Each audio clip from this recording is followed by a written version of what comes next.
4-ci pora. Yaxshi ko'rgan narsalaringlardan sarf qilmag'icha hargiz yaxshilikqa erisholmaysizlar.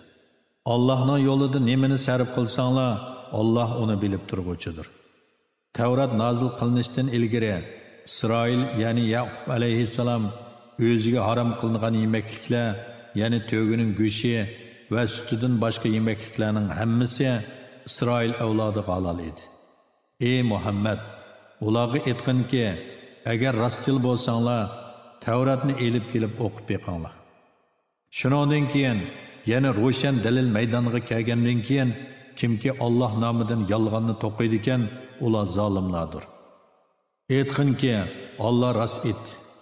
Islom dinidan iborat Ibrohimning to'g'ri diniga ergashinglar. U yana Ibrohim mushriklardan emas edi. Haqiqatan insonlarga ibodat qilishi uchun tunji silingan uy, ya'ni Baytulloh Makkadir. Muborakdir, jahon ahliga hidoyatdir. Onunda ochiq alomatlar borki, maqomi Ibrohim shularning biri. Baytullohga kirgan odam amin bo'ladi. Qodir bo'la olgan kishilarning Alloh uchun Ka'bani ziyorat qilishi ularga farz qilindi. Kimki inkor qiladi ekan, ya'ni hajni tark etadi ekan, ziyni o'ziga. Shubhisizki, Alloh ahli jahondan, ya'ni ularning ibodatidan behojatdir. Ey Muhammad, aytqinki, ey ahli kitob, nima uchun Allohning oyatlarini inkor qilsizlar? Vaholanki Alloh qilmishinglarga shohiddir. Ey Muhammad, aytqinki, ey ahli kitob, islom dinining haq ekanligiga shohid bo'lib turib, nima uchun Allohning yo'lini egir ko'rsatishni qaslab, mu'minlarni uningdan to'ssizlar? Alloh qilmishinglardan g'ofil emasdir.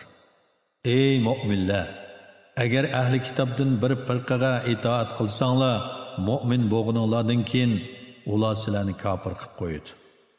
Sizlarga Allohning oyatlari o'qilayotgan va oranglarda Allohning payg'ambari hayot turgan tursa, qandoqmi kofir bo'lasizlar?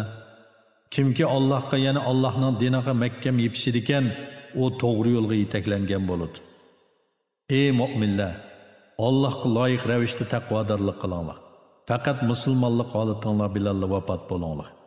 Hammanglar Allohning arg'amchisiga, ya'ni Allohning diniga mahkam yepishinglar. Ayrilmanglar.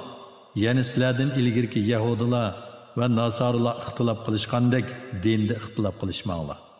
Allohning sizlarga bergan ne'matini eslanglar. O'z vaqtida sizlar o'zaro dushman edinglar. Alloh dilinglarni birlashtirdi. Allohning ne'mati bilan o'zaro qarindosh bo'ldinglar. Sizlar do'zax cho'qurining girvigida edinglar. Alloh sizlarni islom orqali uningdan qutqizdi. Sizlarning hidoyat tepishinglar uchun Alloh oyatlarini sizlarga shundoq bayon qiladi. Sizlarning oranglarda xayrlik ishlarga da'vat qiladigan, yaxshi ishlarga buyurib, yomon ishlarni ma'ni qiladigan bir jamoa bo'lsin. Ana shular maqsadiga erishguchilardir. Ro'shan dalillar kelgandan keyin ayrilib ketishgan va ixtilof qilishgan kishilar, ya'ni yahudilar va nasorilardek bo'lmanglar. Ana shular cho'ng azobga duchor bo'ladi. Shu kunda, ya'ni qiyomat kunida ba'zi yuzlar oqiradi, ba'zi yuzlar qorayadi. Yüzü qarayğanlarga farishtalar aytadiki, iymon etqininglardan keyin kofir bo'ldinglarmi? Kofir bo'lganliginglar uchun azobni tetinglar. Yüzü oqarganlar Allohning rahmatida, ya'ni jannatda bo'ladi. Ular uningda mangu qoladi. Bu Allohning oyatlaridandir. Ularni ey Muhammad, sana haqiqati bilan o'qib beramiz. Alloh jahon ahliga zulm qilishni xohlamaydi. Osmonlar va zimindagi shay ila Allohning mulki, maxluqoti va bandlardir. Hamma ishlar Allohga qaytariladi. Ey Muhammad ummati, sizlar insonlarning manfaati uchun o'ttirg'i chiqarilgan, yaxshilikqa buyurib, yomonlikdan to'sadigan, Allohga iymon etadigan eng yaxshi ummatsizlar. Agar ahli kitob iymon etsa, ya'ni Muhammad alayhissalomga nozil qilgan vahiyga ishonsa, ular uchun dunyo oxiratda albatta yaxshi bo'ladi. Ularning ichida mu'minlarmi bor? Ularning to'lisi fosiqlardir. Ular sizlarga azor berishdan boshqa hech qanday ziyon zahmat yetkazolmaydi. Agar sizlar bilan urushsa, sizlarga orqasini qilib qochadi. Ondan ularga yordam berilmaydi. Ularning qayerda bo'lsin, Allohning va insonlarning himoyasida bo'lganlardan boshqalari xorliqib ketib qoldi. Allohning g'azabiga uchirdi. Muhtojlikqa cho'mdi. Bu ularning Allohning oyatlarini inkor qilganliklari va payg'ambarlarni nohaq o'ltirganliklari uchundir. Ularning Allohning farmonidan chiqib ketganliklari va Allohning cheklamasidan eshib ketganliklari uchundir. Ular bir xil emas. Ahli kitobdan kechalari Allohning oyatlarini tilovat qilib turadigan va sajda qilib turadigan bir jamoa bor. Ular Allohga va oxirat kuniga ishonadi. Yaxshi ishlarga buyuriydi, yomon ishlardan to'sidi. Xayrli ishlarni qilishga oldiraydi. Ana shular yaxshilardandir. Ular har qanday yaxshilikni qilsin, u bekor ketmaydi. Alloh taqvodorlarni obdan biladi. Shubhisizki, kofirlarning mollari, bolalari Allohning azobi oldida hargiz hech narsaga dal bo'lolmaydi. Ular do'zax ahlidir, do'zaxda mangu qoladi. Ularning bu dunyoda riyo qilib bergan sadiqalari o'zlariga zulm qilgan bir qavmning ziroatiga tegib, uni nobud qilayotgan sovuq shamolga o'xshaydi. Egilarining gunohlari tufaylidan nobud qilingan bu ziroatga o'xshash, Alloh ularning yaxshi amallarini barbod qiladi. Ularga Alloh zulm qilmadi, va lekin ular o'zlariga o'zlari zulm qildi. Ey mu'minlar, o'zinglardan bo'lmaganlarni sirdosh qilib olmanglar. Ular sizlarga buzg'unchilik qilishda bo'shanglik qilib qolmaydi. Ular sizlarning mushaqqatli qilishinglarni orzu qiladi. Ularning dushmanligi eg'izlardan ma'lum bo'lib turadi. Ularning dillarida yo'shirgan dushmanligi texmi cho'ngdir. Shubhisizki, agar tushundigan bo'lsanglar, sizlarga nurg'un oyatlarni bayon qildik. Ey mu'minlar jamoasi, sizlar ularni do'st tutsizlar. Ular sizlarni do'st tutmaydi. Sizlarga bo'lgan dushmanligini yo'shirin tutadi. Sizlar hamma samoviy kitobga ishinisizlar, shundoq turg'iliq ular sizlarni o'sh ko'rdi. Ular sizlar bilan uchrashganda iymon etdik deydi. O'zlari yolg'iz qolganda sizlarga bo'lgan achchig'idan barmoqlarini tishlaydi. Ey Muhammad, aytqinki, achchig'inglar bilan o'linglar. Ya'ni Alloh o'lganinglarga qadar achchig'inglarni davomlashtirsin. Alloh haqiqatan dillardikini bilguvchidir. Agar sizlarga kengchilik, mo'lchilik, nusrat, g'animat qatorliq biror yaxshilik yetsa, ular buningdan qayg'uradi. Agar sizlarga eg'irchilik, qahatchilik va mag'lubiyat qatorliq biror yomonlik yetsa, ular buningdan xushal bo'ladi. Agar sizlar ularning arziyatiga sabr qilsanglar va so'zinglarda, harakatinglarda Allohdan qo'rqsanglar, ularning hilisi sizlarga qilchi ziyon yetkazmaydi. Alloh ularning qilmishlarini haqiqatan to'liq bilguvchidir. Ey Muhammad, o'z vaqtida sen aytganda uyingdan Uhudga chiqib mu'minlarni urush safariga otlantirding. Alloh so'zinglarni anglab turg'uchidir, ahvolinglarni bilib turg'uchidir.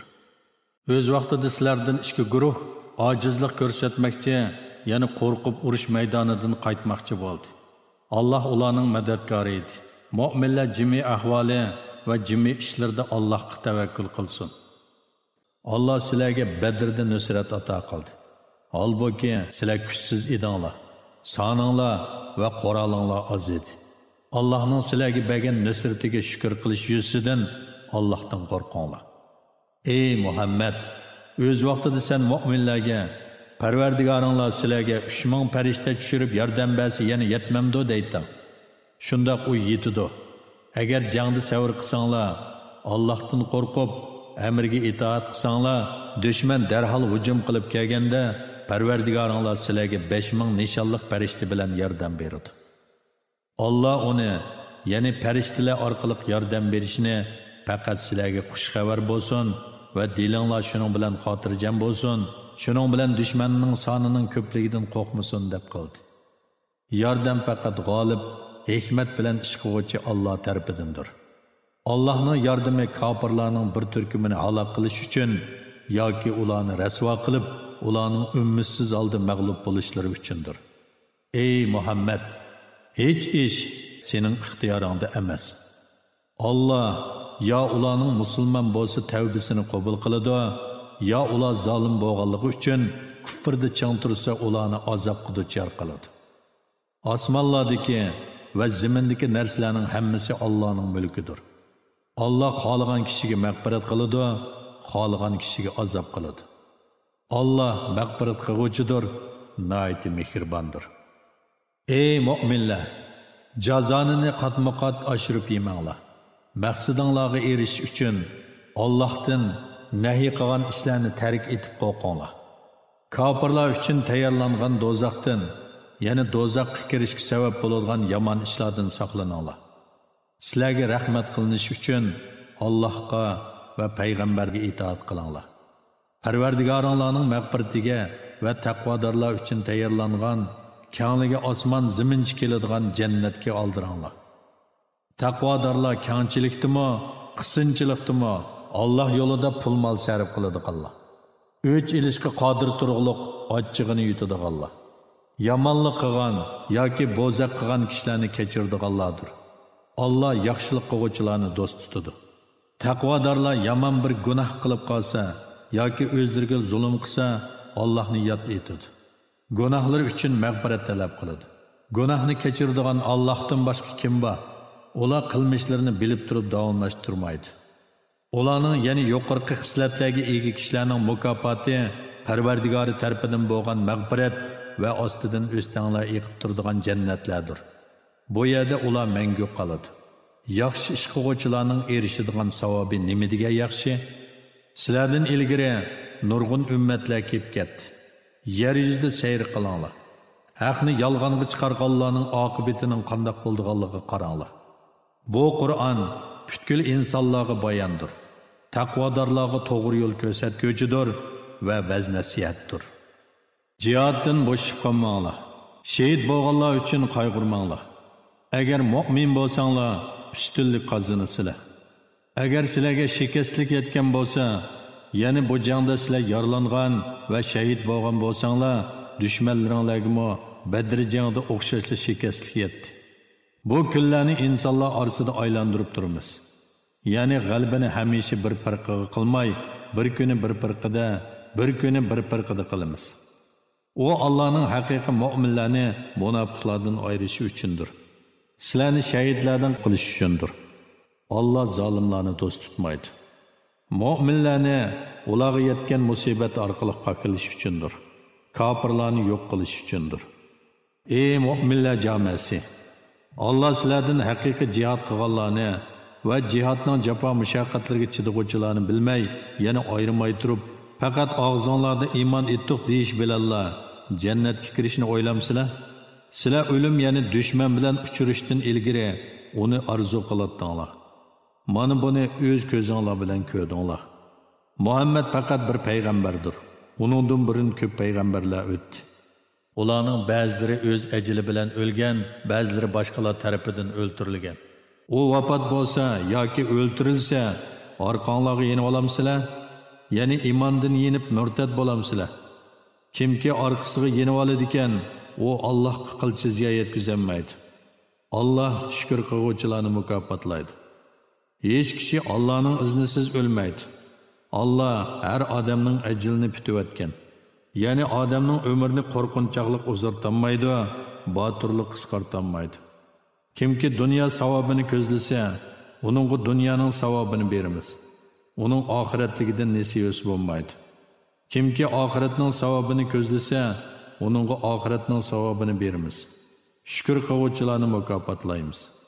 Nurg'un payg'ambarlar bilan ko'plagan xudoko'y o'limalar birlikda jang qildi. Ular Allah yo'lda yetgan kulfatlardan ruhsizlanmadi. Bo'shashmadi, bosh egmadi.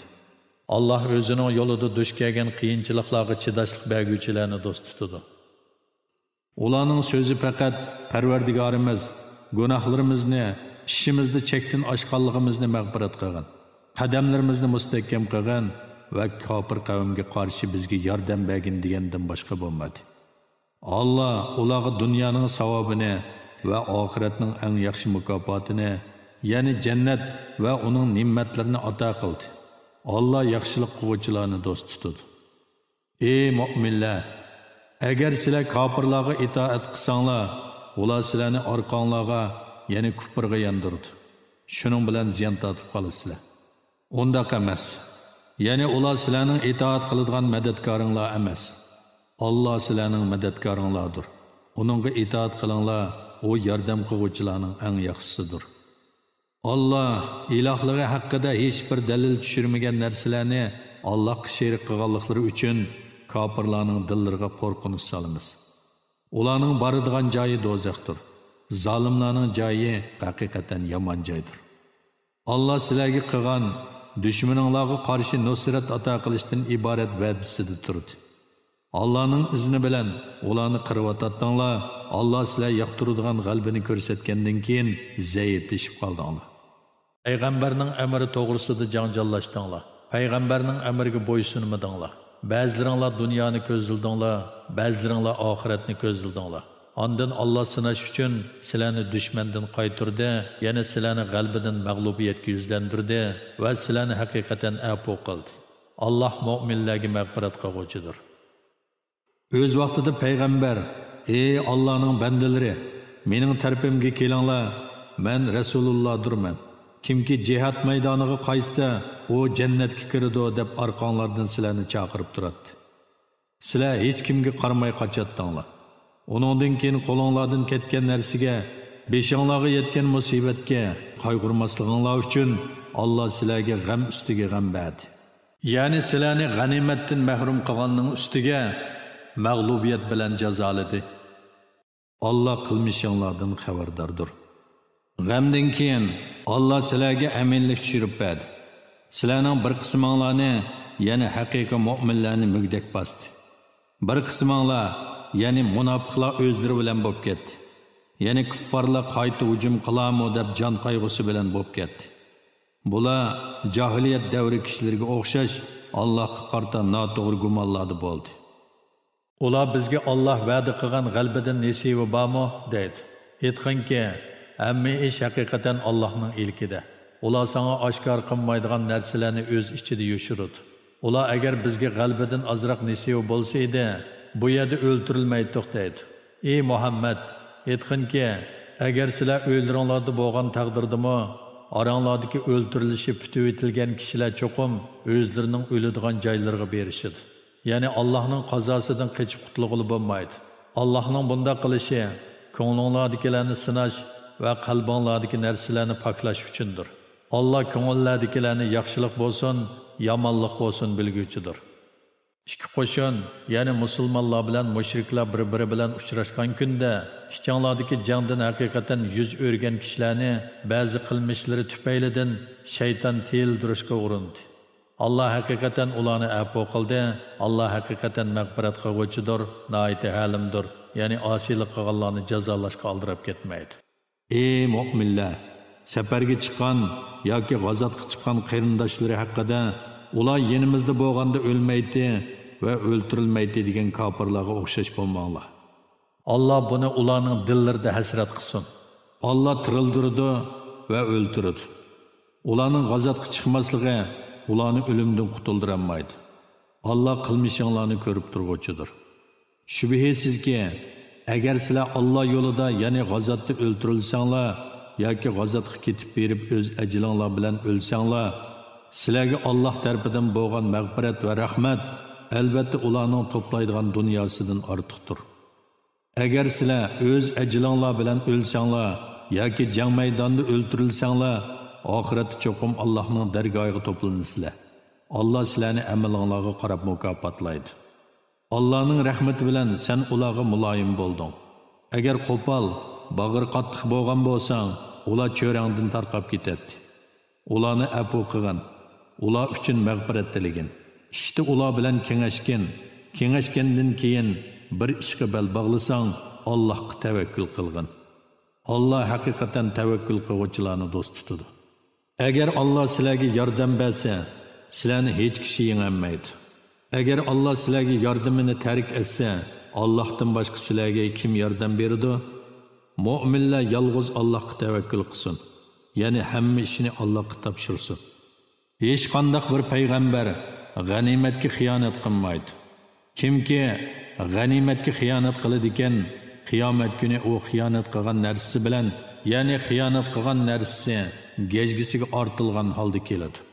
Ondan har kishining qilgan amaliga to'liq mukofot yoki to'liq jazo beriladi. Ularga yaxshiliklarning savobini kamaytirib etib, osiylarning jazosini oshirib etib zulm qilinmaydi. Allohning roziligini izlagan kishi Allohning g'azabiga uchrashga tegishli bo'lgan kishiga o'xshamdi.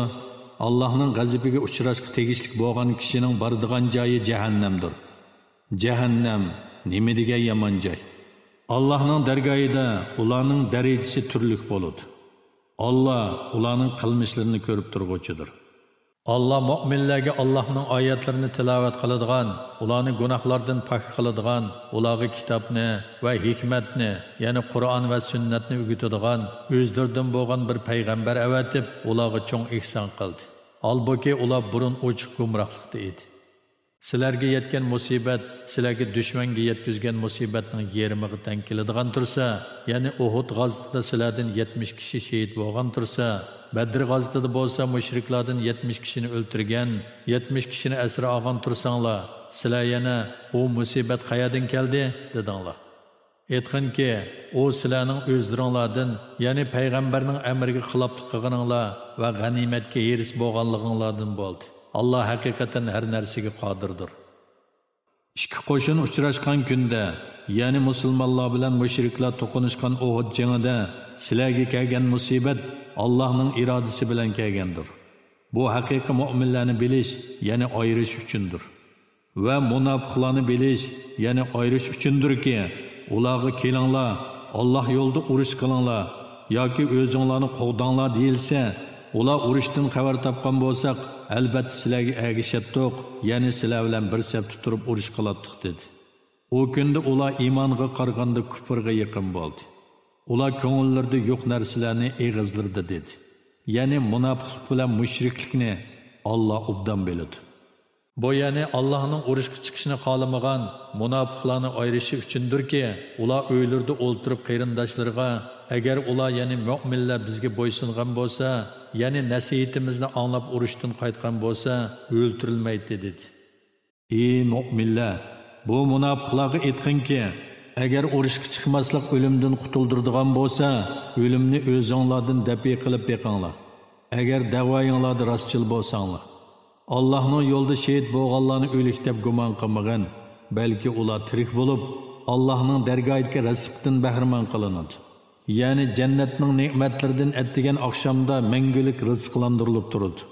Ular Allohning o'zlariga bergan fazildan xursanddir.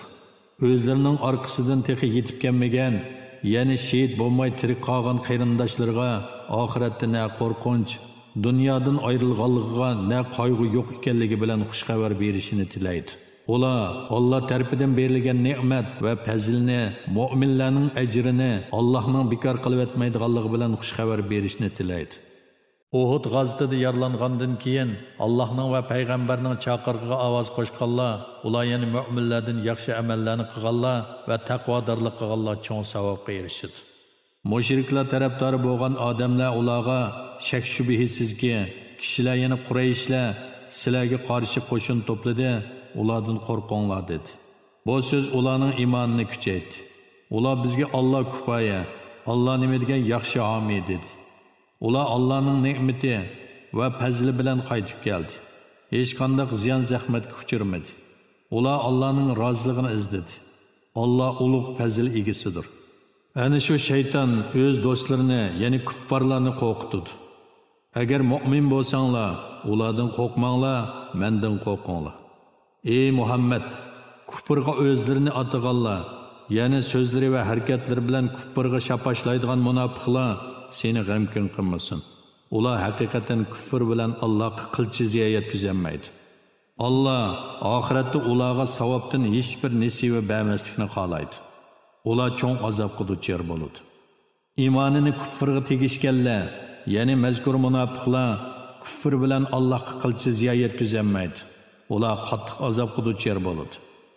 Kafirlar o'zlariga jazo bermasdan muhlat berishimizni, ya'ni umrini uzun qilishimizni hargiz o'zlari uchun foydali deb gumon qilmasin. Ularga muhlat berishimiz va ajlini kechiktirishimiz faqat ularning gunohining ko'payishi uchundir. Ular oxiratda xorqig'uvchi azobga duchor bo'ladi. Alloh yomonni, ya'ni munofiqni, yaxshidan, ya'ni mu'mindan ayrimig'icha mu'minlarni, ya'ni sizlarni hozirgi petinglarcha qo'ymaydi.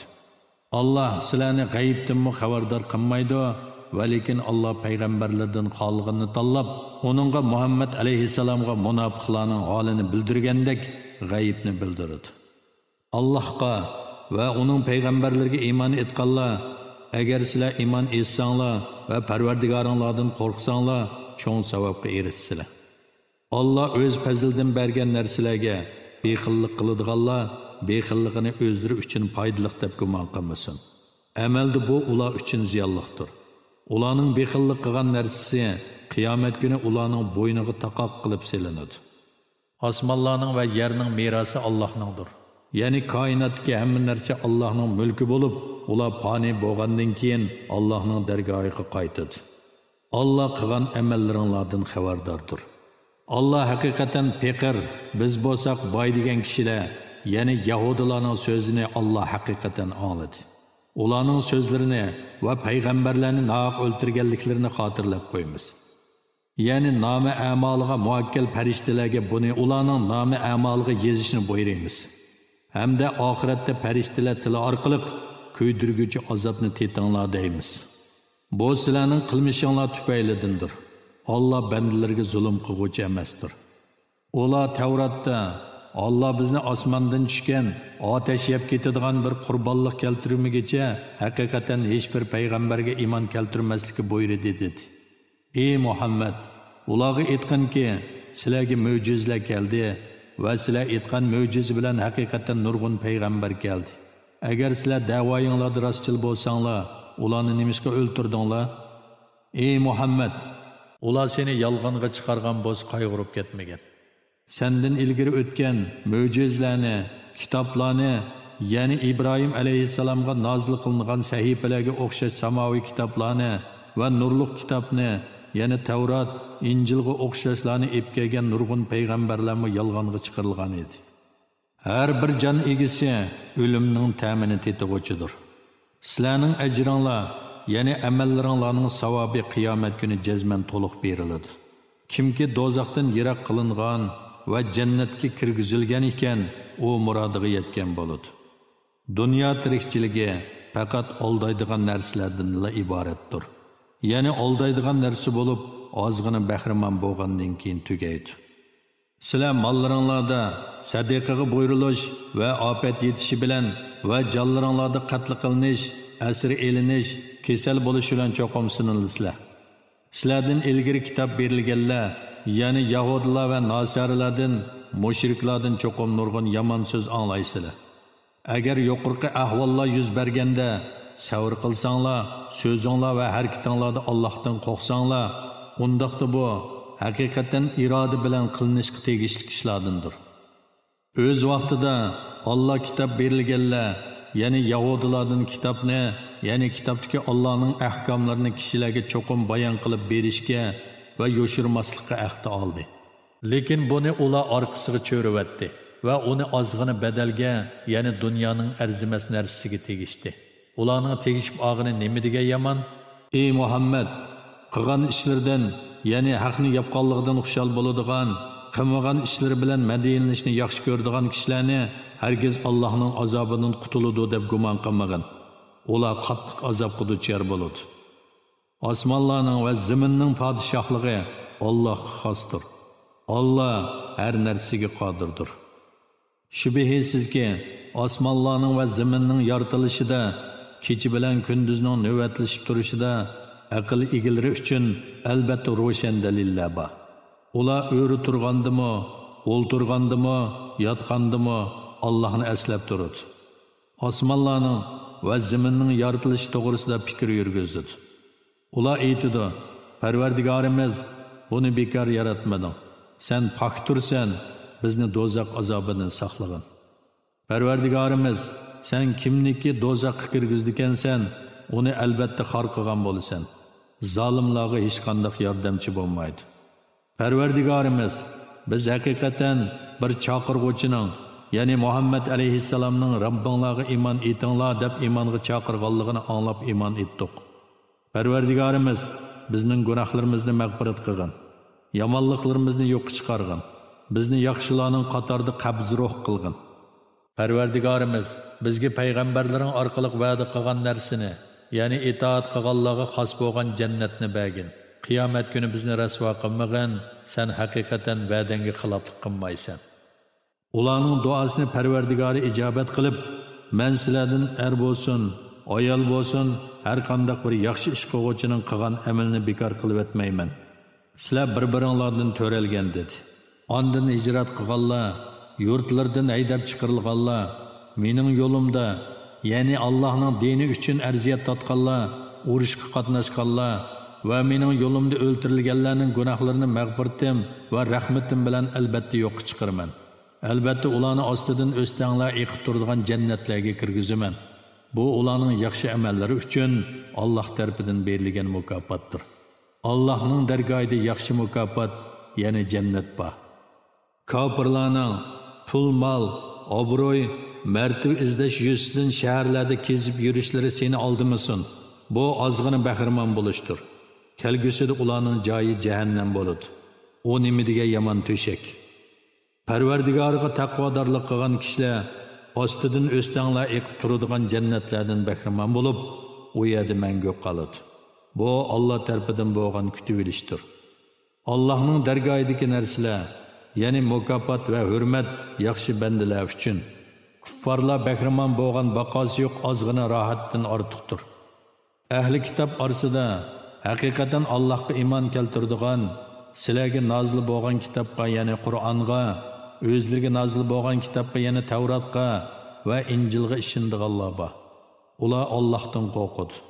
Allohning oyatlarini ozg'ina badalga tegishmaydi.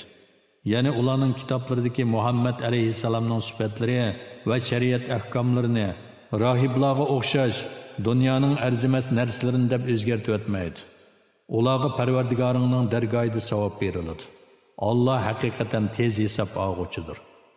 Ey mu'minlar, toat ibodatning mushaqqatlariga va sizlarga yetgan ig'irchiliklarga sabr qilinglar. Dushmanlarga qarshi ziyoda chidamchanlik bo'linglar. Chegaralaringlarni saqlab, jihodga tayyor turinglar. Maqsadinglarga yetish uchun Allohdan qo'rqinglar, ya'ni uning amriga muxolifiyatchilik qilmanglar. A'udhu billahi minashshaytonir rojim. Bismillahirrohmanirrohim. 4-sura Nisa. Madinada nozil bo'lgan 177 oyat. Nayt shafqatlik, mehribon Allohning ismi bilan boshlayman. Ey insonlar, sizlarni biz insondan, ya'ni Odam alayhissalomdan yaratgan, shu insondan, ya'ni o'z jinsidan uning juftini, ya'ni Havvoni yaratgan va ulardan, ya'ni Odam bilan Havvodan nurg'un ayollarni yaratgan Parvardigoringlardan qo'rqinglar. Bir-biringlardan narsa so'raganda nomi bilan so'raydigan Allohdan qo'rqinglar. Sizlar rahimni uzib qo'yishdan saqlaninglar. Alloh haqiqatan sizlarni ko'zitib turg'uvchidir. Yetimlarning mol-mulkini ular balog'atga yetgan chog'da beringlar. Yaxshisini nacharga, ya'ni ularning mollarining yaxshisini o'zlaringlarning mollarining nacharga tegishib olmanglar. Ularning mol-mulkini o'zinglarning mol-mulkiga qo'shib yeyolmanglar. Bu haqiqatan cho'ng gunohdir. Agar yetim qizlarga o'ylinib adil muomala qilinmasliginglardan qo'rqsanglar, uni tark etib o'zinglar yoqtiradigan boshqa ayollardan 2ni, 3ni va 4ni elishinglarga bo'ladi.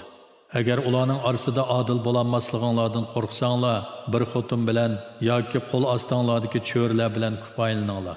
Bir xotin bilan kupoylanish zulm qilmaslikqa eng yaqindir. Ayollarga ularning mahrlarini xushallik bilan sovg'a qilib beringlar.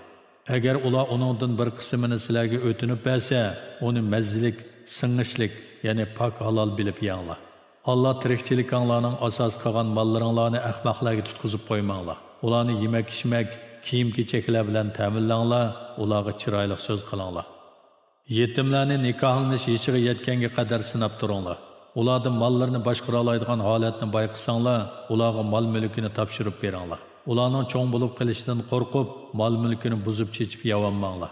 Yetimga vasi bo'lganlardan kimki boy bo'lsa, vasi bo'lganlik haqqi uchun yetimning mol-mulkini yeyishdan o'zini saqlasin. Sizlardan kimki yo'qsul bo'lsa, u o'z amgikining haqqi uchun muvofiq ravishda yesin. Ularning mol-mulkini topshirib beradigan chaqda boshqalarni guvoh qilib qo'yinglar. Alloh hisob elishga yetarlikdir. ota-onasi va tuqqanlar qoldirgan merosga, ya'ni meyitning tarakkisida erlarning hassisi bor. Ota-onasi va tuqqanlar qoldirgan merosda ayollarning hassisi bor. Mayli u ya'ni taraki oz bo'lsin yoki ko'p bo'lsin, har odam Allohning odil shariatida belgilangan hassisini oladi. Taqsimot vaqtida varis emas tuqqanlar, tuqqan emas yetimlar va miskinlar hozir bo'lsa, ularga buningdan, ya'ni tarakidan ularning ko'nglini elish uchun bir oz narsa beringlar. Ularga chiroyli so'z qilinglar. Ya'ni mirosxo'rlarning meli bizning emas deganga o'xshash o'zlarini aytinglar. Kimki o'zlaridan qilib qoladigan kichik bolalari bo'lib, ulardan qandoq andish qiladigan bo'lsa, boshqalarning qilib qolgan kichik bolalari uchunmi shundoq andish qilsin. Yetimlarning ishida Allohdan qo'rqsin va to'g'ri so'zni aytsin. Zulm qilib yetimlarning mol-mulkini naq yavoladiganlar shubhisizki qo'sig'iga qiyomat kuni yenib turgan o'tni yavagan bo'ladi. Ular yenib turgan o'tqa, ya'ni do'zaxga kiradi. Allah ballariңlarga tegadigan miras haqida tavsiya qiladi-ki, bir erga ikki ayolning hassisi tegadi. Agar meyitning qizi 2 yoki uningdan ko'p bo'lsa, o chaqda ularga mirasning 3dan 2 hassisi tegadi. Agar varis birli qiz bo'ladigan bo'lsa, uningga mirasning yarmi tegadi. Agar meyitning bolalari bo'lsa, bu chaqda uning ota-onasining har biriga mirasning 6dan 1 tegadi.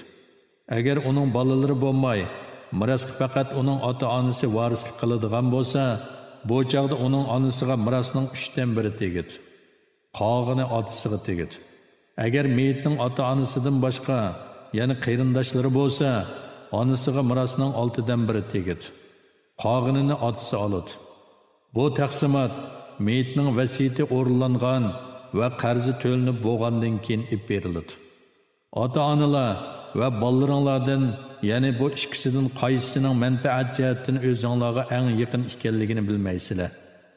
Bular Alloh tarafidan bekitilgan belgilamadir.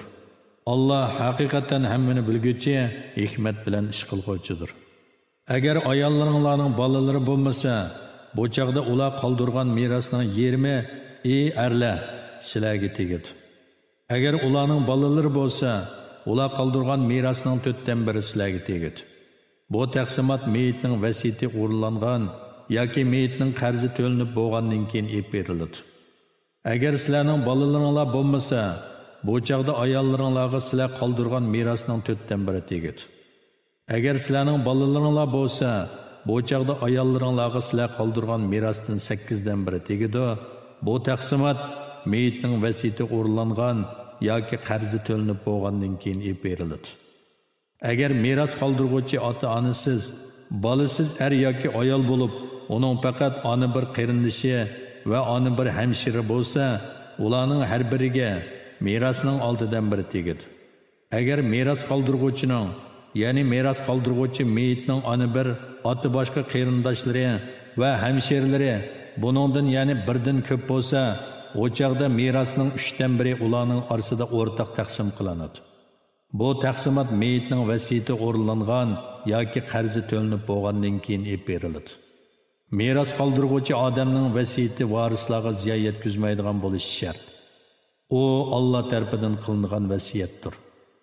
Alloh hammani bilguchidir, halimdir, ya'ni amrga xiloflik qiluvchilarni jazolashga oldirib ketmaydi. Ana shular, ya'ni Alloh bandalarining amal qilishi uchun belgilab bergan yuqoridagi ahkomlar Allohning qonunidir. Kimki Allohga va uning payg'ambariga itoat qiladi ekan, Alloh uni ostidan o'stanglar eqib turadigan jannatlarga kirgizadi. U yerda mangu qoladi. Bu cho'ng muvaffaqiyat qozonishdir. Kimki Allohga va payg'ambariga osiylik qilib, Allohning qonunlarining sirtiga chiqib ketadi ekan, Alloh uni do'zaxga kirgizdi. U do'zaxda mangu qoladi. Xo'rlig'uvchi azobga duchor bo'ladi. Ayollaringlardan fohish qilganlarni isbotlash uchun oranglardan 4 guvohchi keltiringlar. Agar ular guvohlik bersa, ya'ni ular guvohlik berib, ayolning jinoyatini isbotlasa yoki ayollaringlar vafot bo'lganga yoki Alloh ularga bir chiqish yo'li berganga qadar ularni uyda tutinglar. Oranglarda 2 kishi fohish qilsa, ularni ayblanglar. Agar ular tavba qilib tuzalsa, ularni kechiringlar. Allah tavbini bekme qabul qiluvchidir, to'limi mehribondir. Allah qabul qilishni va'da qilgan tavba yomonlikni nodonlikdan qilib silib, ondan uzunga qolmay tavba qilganlarning tavbasidir. Allah ana shularning tavbasini qabul qiladi. Allah hammani bilib turg'uchidir, hikmat bilan ish qilg'uchidir. Davomli yomon ishlarni qilib beshiga o'lim kelgan chaqda endi tavba qildim deguvchilarning tavbasi va kofir peti o'lganlarning tavbasi, ya'ni o'lim oldida iymon etdim deguvchilarning iymoni qabul qilinmaydi. Ana shularga qattiq azob tayyorladik. Ey mu'minlar, ayollarga zo'rlik qilib, ularni meros qilib olmoq, ya'ni bir odamning qo'lidan yana bir odamning qo'liga o'tib turadigan mol o'rnida qilib olmoq sizlarga durust bo'lmaydi. Ular ochiq bir foiz ishni qilmagan holatda sizlar ularga bergan mehrdan bir qismini yo'lib olish uchun ularga besim ishlatmanglar. Ular bilan chiroyliqcha tirikchilik qilinglar. Agar ularni yoqtirmasanglar, sabr qilinglar. Chunki sizlar yoqtirmaydigan bir ishda Allah ko'p xayriyatlarni paydo qilishi mumkin. Agar bir xotinni qo'yib etib, o'rniga yana bir xotinni olmoqchi bo'lsanglar, qo'yib etmoqchi bo'lgan xotinga mehr qilib ko'p mol bergan bo'lsanglarmi, uningdan hech narsani qaytarib olmanglar.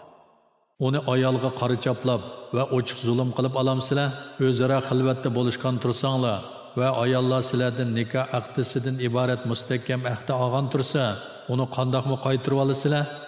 Otalaringlar olgan ayollarni olmanglar. Lekin buningdan ilgari olgan bo'lsanglar afu qilinadi. Bu haqiqatan yomon ishdir. O'sh ko'rildigan qiliqdir. Bu nima degan yomon odat?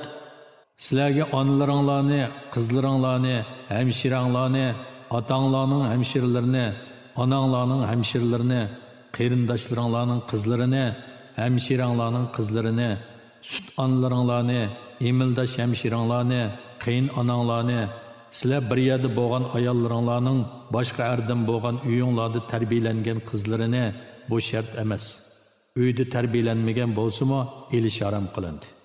Agar sizlar ularning onalari bilan bir to'shakda bo'lmagan bo'lsanglar, bu chaqda ularni olsanglar hech gunoh bo'lmaydi.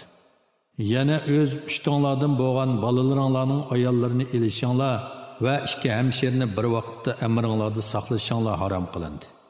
Lekin o'tganlar, ya'ni jaholiyat davrida qilganinglar afu qilinadi. Allah haqiqatan mag'firat qilguvchidir, bandalarga nihoyat mehribondir.